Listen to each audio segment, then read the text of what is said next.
This is a fantastic way to warm your vocal cords up without exhausting yourself before you hit stage.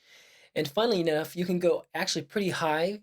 In fact, you could even just hum through an entire song doing lip drills or lip buzzes. And so what that is it's, and I know you've seen it before, you've seen people do it backstage where you've thought like they're crazy, or you've maybe it's a kid that walks around doing it and you just want to, but it's the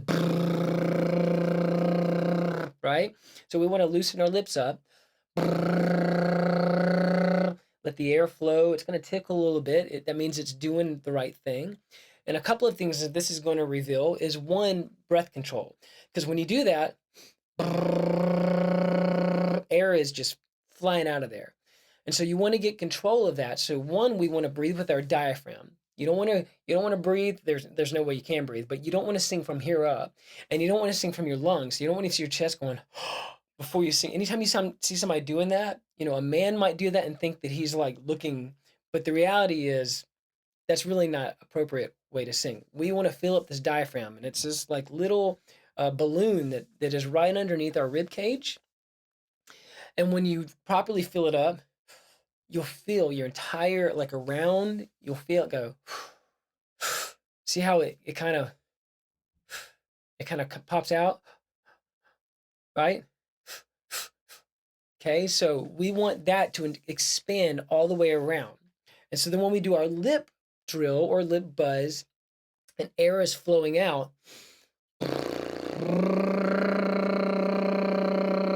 we want to try to keep that expanded for as long as possible, and then it'll start to do this, and then you'll lose air, and then you want to expand it back out, okay? So this one helps reveal our weaknesses with our breath control.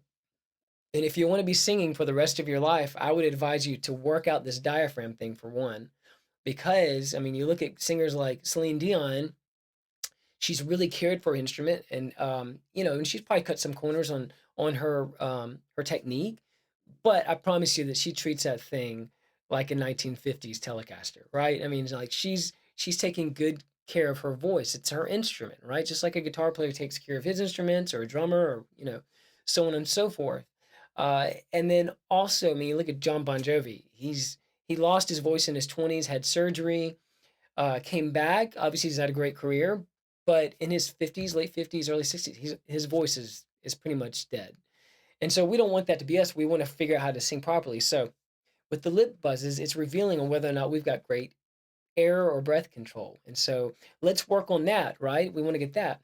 But with the lip buzzes, more specifically, really you just want to like I said, one thing, a cool thing to do on the way to church or to the gig or wherever you're going is to maybe 15 minutes before, turn on the radio and buzz through a song. Just sing along with it by buzzing, and you won't be straining yourself. It's actually a miraculous exercise. You won't be straining your vocal cords. You won't be exhausting yourself, and you'll be ready to go. You'll actually be a little warmed up when you get there, to wherever you're going. And the other thing is to do scales. You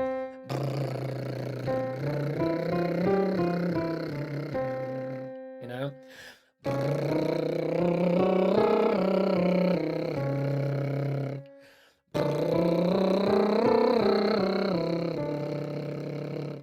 I can't really hear the piano, so I hope I'm on key.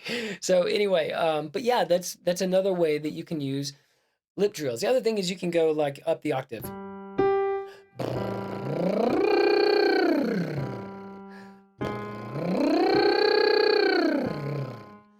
And just do that.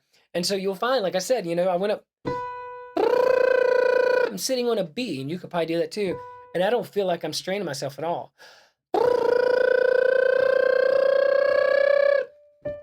So it's a great way to warm up your vocal cords. It's a great way to amp up your body and your vocal cords and the muscles around your neck, and to be ready to step out on stage warm and to knock it out of the park.